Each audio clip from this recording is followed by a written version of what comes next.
Hey guys, welcome back to our YouTube channel. In this video we are going to find out the right database for any WordPress website.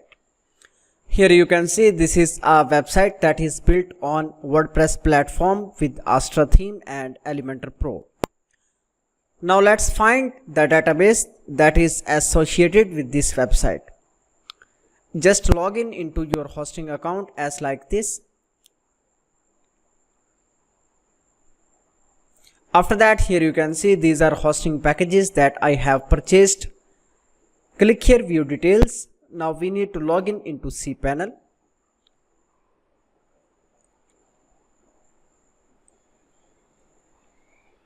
Here you can see we are logged in into cpanel. Now you can search for file manager.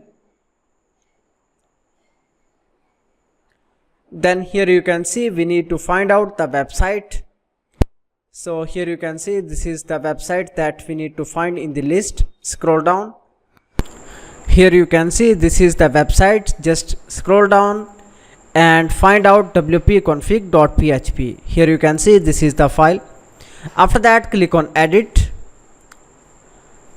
Scroll down. Here we can find out database details.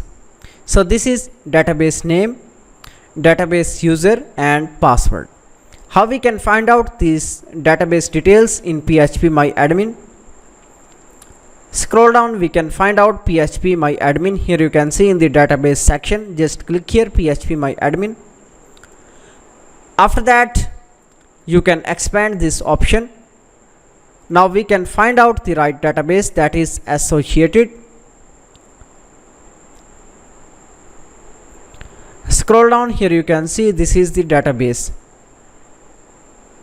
We can match this database with the value, let's see, in wp-config file. Here you can see 627, and after that in the phpMyAdmin the same value.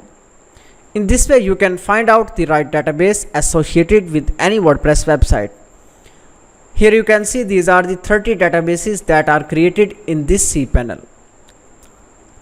So you can easily find out the database that is connected with your website.